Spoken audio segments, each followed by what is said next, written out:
The Clippers start the postseason in win now or go home mode. JJ Redick tries to stomp out Luka Dončić speculation. Good luck with that. And Justin Wrobleski got the memo that Roki Sasaki did not. Throw strikes. Good morning. I'm James. And this is your daily dose of sports and snark for the greatest sports city in the world, Los Angeles. This is the Faithful Angelenos Morning Report.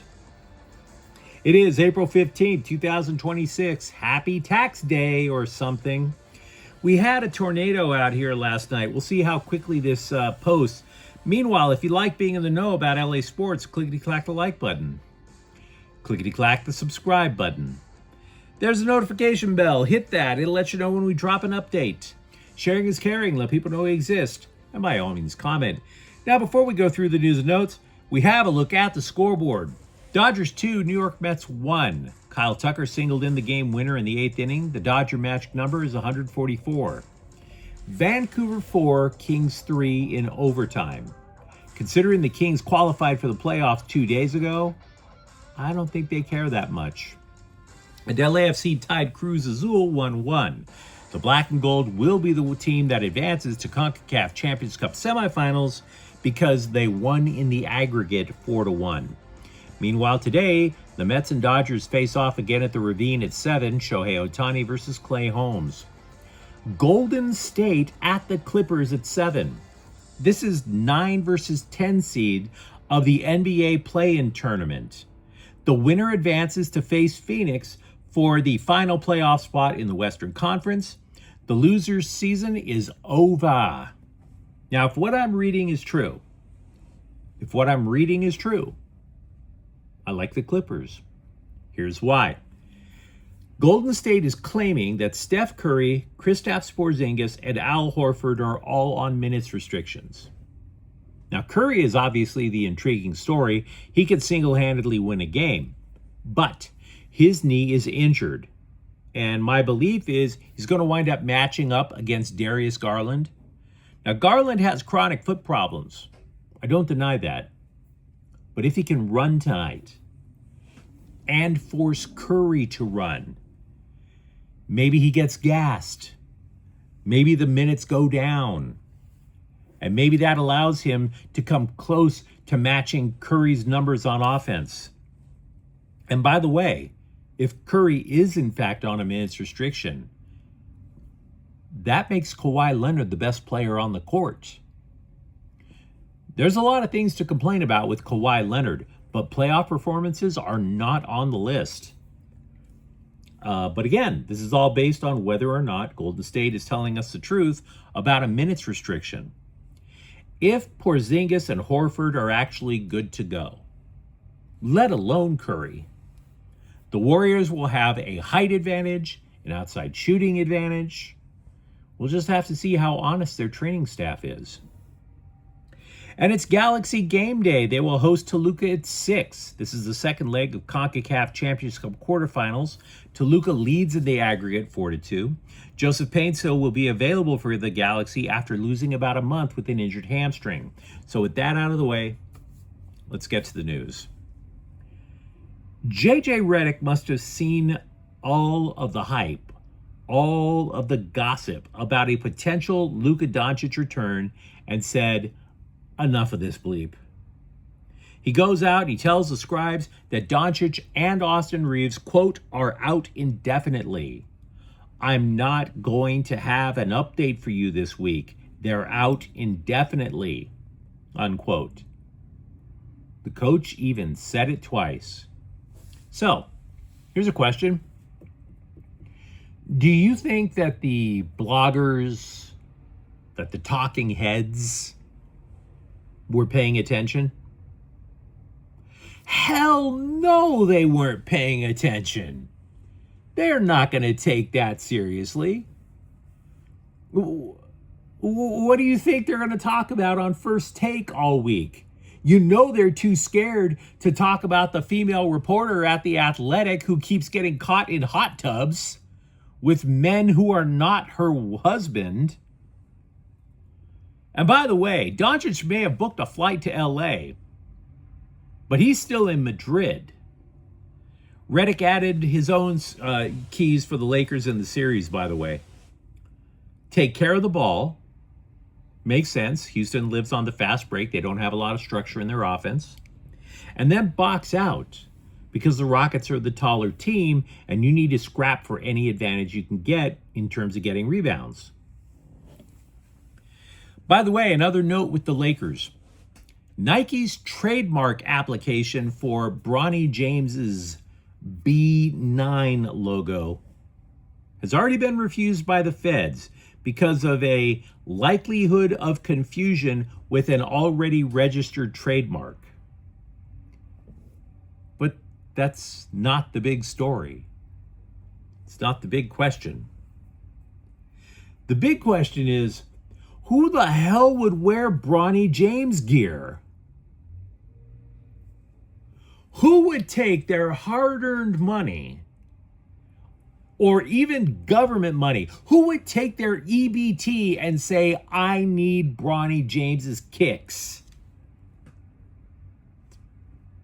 Did they all run out of Big Baller brand at Costco?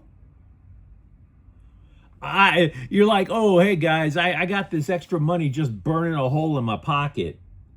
Gotta get to Foot Locker. I need to buy a pair of Air Alex Carusos. Bronny James is at the hinterland of the Lakers bench. If he was any further out in the Lakers bench, he wouldn't be wearing high-top sneakers. He would be wearing snow boots. He would need a dog sled to find his way back to Crypto.com arena, and he's selling shoes. Or trying to. The chutzpah of youth, I tell you. Yesterday, we were talking about the foundational importance of throwing strikes early in the count, right? How an inability to do that was hampering Roki Sasaki. The lesson was driven further home Monday when Justin Wrobleski absolutely dominated the Mets with 8 shutout innings. Only 8 Mets batters got to 2 balls in the count. 14 batters only were at the plate for 3 pitches or less. Dude was on and off the mound so damn fast, nobody had a chance to appreciate it. Now, according to Dodger coaches, the key is he simplified everything during his last trip to the Midwest manure pit at AAA. Everything got simplified. All these little extra quirks in his delivery, cut down. Number of pitches in his arsenal, cut down. 81 of the dude's 90 pitches that he threw Monday were either a fastball or a slider. So mastery of the 2 pitches, he gets ahead of the count early. Welcome to the end of the thought process. Said Mark Pryor, quote, it's an easy playbook to talk about. It's not necessarily always an easy thing to perform and execute, unquote. Now, having said that, the Dodgers are still not sold on Wrobleski getting a permanent role in the rotation. Here's some irony. They want him to add a 3rd pitch. And now it's time for your daily injured Dodger pitcher update. Ben Kasparius was put on the 15-day injured list because of right shoulder inflammation. He's scheduled for an MRI. That is suboptimal. Now, he's going to be replaced on the roster by Kyle Hurt, who, not to be outdone, has already undergone Tommy John surgery. The Dodgers, by the way, acquired a right-handed pitcher from Philadelphia, Griff McGarry. Now, there are bloggers out there who are trying to make this sound like a big deal. But the dude is 27. And he hasn't made his major league debut. Shh. Not a thing. Not a thing. He's basically the latest in a long line of reclamation projects for the Dodgers. They'll take a former top prospect that has control problems. They'll try to correct it. They add a new breaking pitch. Usually it's a sweeper. They're just making a shot in the dark. The woman who alleges Rams receiver Puka Nacua bit her at a New Year's Eve party has dropped her request for a restraining order. Now, an attorney for the accuser said that they withdrew the request for the restraining order so that it, quote, allows for the merits of the civil matter to be thoroughly investigated and tried to a jury, unquote. Translation, rent is due, and a girl got to get paid. A couple of days ago, the LA Times suggested that the gravy train was slowing down on USC basketball coach Eric Musselman.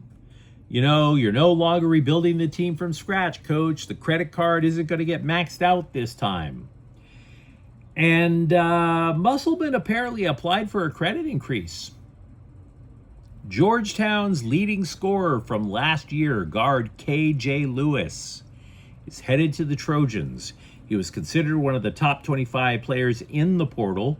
He averaged about 15 points, a little bit more than 5 rebounds, 2.5 assists per game. So he is not here to play the point. He is here to shoot. He recorded 6 games this season with 20 or more points. A left ankle injury in February ended his campaign. There is no need to rehash the last few years of UCLA football, but there is a Bruins player with the potential for a very long and prosperous NFL career in next week's draft.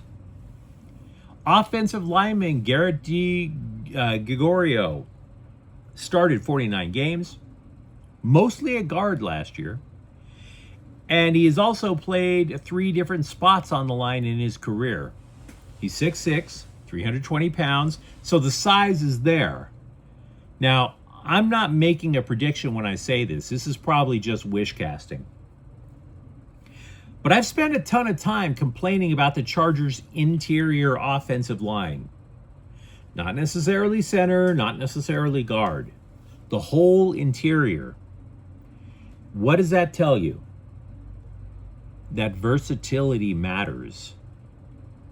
You can go out and get yourself a franchise left tackle. Nobody's going to complain about that, but you need the guys that you can just plug and play anywhere on the offensive line.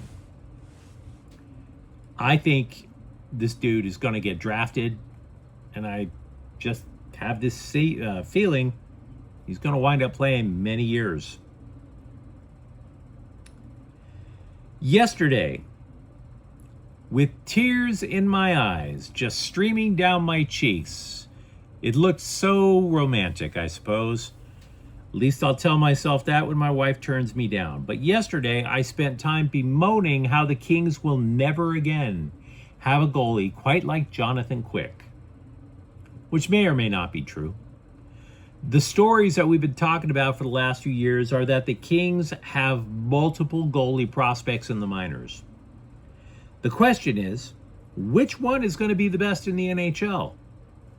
Carter George or Hampton Slikinski? And the answer is no effing clue. None. The Athletic ranked NHL goalie prospects, their top 20 netminders. George was 13th, Slikinski 14th. In other words, the writer just copped out. He even said he didn't know which one was going to be the better one. So, Jonathan Quick, missing him more every single day. Former Charger defensive back Nasir Adderley ended a 3-year retirement by signing with Indianapolis. Dude had an injury-plagued career in LA.